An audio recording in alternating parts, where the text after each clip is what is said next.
Nakilala siya bilang bad boy ng Philippine cinema. Nakulong, ngunit napardo ng dalawang pangulo. Sinong mag-aakala na siya ay magiging senador at magiging number 1 pa sa nakaraang halalan? Sino nga ba si Robin Padilla at may kaiba siyang maupo sa Senado? Paano ba niya nagawa na maging number 1 nang wala naman siyang pera o makinarya at naunahan pa ang mga veteranong politiko at mayamang kandidato? Robin Padilla!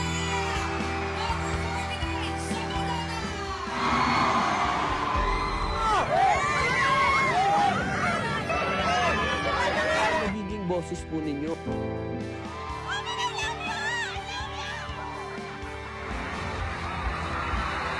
Mabuhay ang Pilipinas! Maraming salamat po!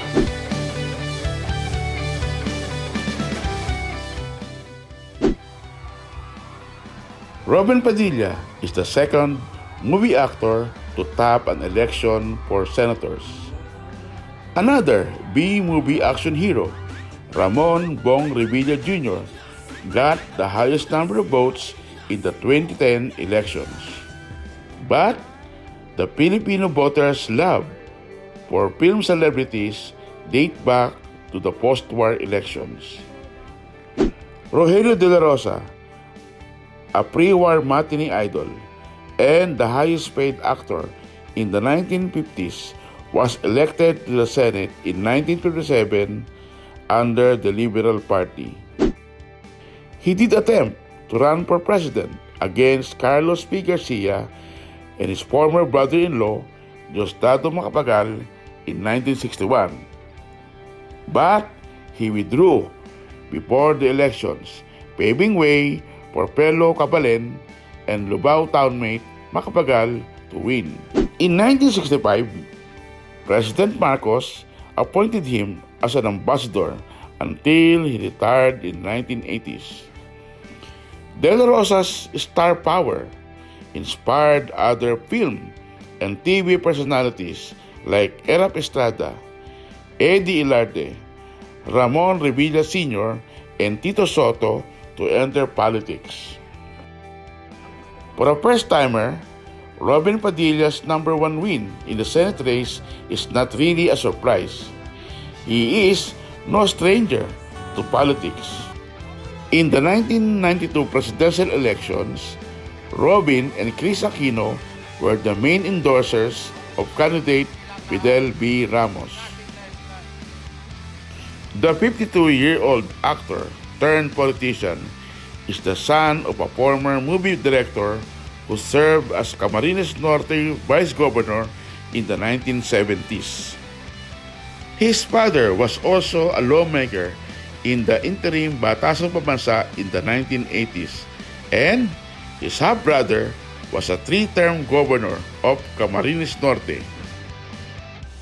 Unknown to many, Robin Padilla is not only a movie and television personality. Off-cam, he is passionate on his advocacies.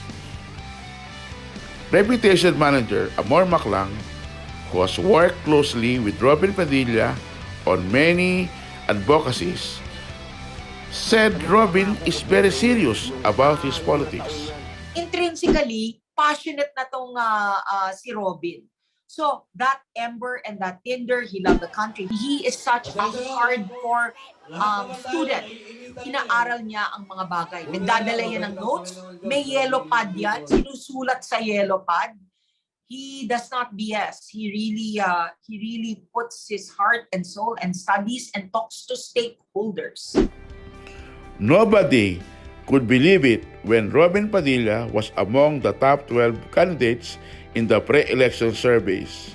Robin has almost always been an automatic part of that ticket. Siguro, hindi lang lubos na kilala ng mga tao ang Prince of Philippine action movies. Sa mga pelikula, lagi niyang karakter ang hoodlum o kriminal. Off-screen, kilala din siyang playboy. Dahil nga lang ba sa star power kaya nanalo si Robin Padilla? Political strategist Earl Pareño is not really surprised by the election results. He said Robin Padilla did what a candidate was supposed to do to win an election. Oh, pumunta siya sa ground. Talagang dinapitan niya ang mga tao and at the same time, pinuntahan niya ang mga local government officials. Unlike kay Tulfo na frontrunner siya at first, di ba? Pero nagkasya siya sa mananalo, sure winner naman siya eh. Hindi niya naman talaga hindi siya pumunta, hindi ko naririnig na nagsipag siya at pumunta siya sa ground. Hindi siya nag-ikot. Kaya hindi ako na-surprise na na-overtaken si Robin Padilla, si Tulfo. Yan naman yung ginagawa talaga ng mga traditional politicians eh. Kumanta, sumayaw, makipagkamay. Sadly, yun yung hinahanap ng mga tao natin, ng mga botante, no? Hindi yan sila nakikinig sa totoo lang sa anong i-promise ng mga politiko. It also helped that Robin Padilla ran under the administration's PDP Laban Senate slate. The party later endorsed presidential candidate Ferdinand Bongbong Marcos, who emerged winner, making history as the first candidate to win a majority vote in a multi-party elections. Hindi lamang dahil sa artista si Robin Padilla kaya siya nanalo. Marami ring factors ang tumulong sa kanya. May kinalaman ba ang kanyang pagiging Muslim o may naiambag din ang Iglesia ni Cristo? A member of a Christian sect, Jehovah's Witness, Robin Padilla converted to Islam while he was serving an 8-year jail term for illegal possession of firearms. He did not finish his prison terms because former President Fidel V. Ramos granted him conditional pardon in 1998. Later, President Duterte granted him an absolute pardon. Roughly 10 to 12% of the country's 65.7 million eligible voters are Muslims belonging to 13 ethnic groups. It is a big voting bloc. But infighting among Muslim political clans prevent them from becoming a huge political force. In 2022, Muslims demonstrated they can unite for a Muslim candidate, helping Faisal Magundato win in Lanao del Sur. He got more votes than Bongbong Marcos and Leni Robredo. It showed Maranaos can get together to support a candidate who belong to their own ethnic tribe and religion. Another Maranao, Samira Gutok, failed to win in the Senate race.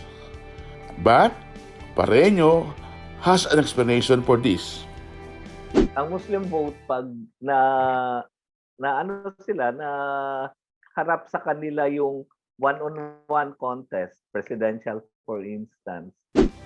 Hindi lang ang mga Muslim ang nakatulong kay Robin, pati ang Iglesia ni Cristo na may tinatawag na command votes ay posibleng nakatulong din. Dinala kasi ng Iglesia ni Cristo si Robin Padilla, kaya naunahan niya si Rapi Tulfo na hindi sinuportahan. Posibleng lumakas din ang first-timer na si General Guillermo Ilazar, ang dating PNP chief, dahil sa suporta ng Iglesia ni Cristo, at gayon din si Mayor Joy Belmonte na tinalo si dating Congressman Mike Defensor. Pero hindi gaanong naniniwala si Earl Pareño sa kakayahan ng Iglesia ni Cristo na magpanalo ng mga kandidato. Pero ako talaga, duda pa rin ako sa isang iglesia vote. Sa tingin ko, hindi ganun kalakas pa rin. Halimbawa, sinong in-endorse ng iglesia na party list? LPGMA. Pero number 18 lang LPGMA, 'di ba? So sa tingin ko hindi yan ang malaking factor sa pagkapanalo ni Robin. Ayon kay Earl, masipag lang talaga mangampanya si Robin Padilla. Masipag siya. Actually, maski si Loren Ligarda, masipag din eh. Umikot din si Loren eh. Except siguro, mas maraming na-convert na votes si Robin kaysa kay Loren doon sa field. Kung ma-measure ba natin yung sinong mas masipag sa kanila, mahirap yon. Social media also played a big role in the campaign. Amor Maclang believes Robin's wife Mariel, who is big in online selling, is also instrumental in Robin's victory. Robin himself had uploaded tons of content in TikTok, Facebook, and Instagram, drawing millions of viewers here and abroad and creating awareness about senatorial run. Kaya po ako nag-live. And I think that added to the affinity. Tapos ang ano niya, followers yan from all over the world. So I think actually the OFW vote, Tito Mogs, helped. Kasi the way he converses with you, parang literally, kausap ka niya. And he's always presented himself from an optics perspective. Utol, yan. Hindi ka natin siguro lubos nakakilala si Robin Padilla. Off-screen, marami ang nagsasabing marami siyang natulungan sa Mindanao, sa mga Muslim communities, at sa kulungan sa Muntinlupa. Marami ring goodwill na nakuha si Robin, kaya kahit walang pondo at walang makinarya, siya ay nanalo sa halalan. Kung Mindanao ang pag-uusapan, yung federalism niya na isyong dinadala, malaki yon, malakas yon, no? At yun yung ikot niya sa Mindanao. Actually, sa tingin ko, yun yung parang nag-clinch doon sa Muslim vote. Robin's loyalty to President Rodrigo Duterte, in a way, also helped him win support from the legions of followers of the president, who has remained popular with about 70% approval rating. A firebrand like Robin will continue on that kind of streak. And quite honestly, I think it's something the Senate need. I don't think they've ever seen a senator quite like Robin Padilla. Sa darating na Hulyo, 4 ng mga action stars ang uupo sa Senado. Sina Bong Revilla at Lito Lapid ay sasamahan ni Jingo Estrada at Robin Padilla.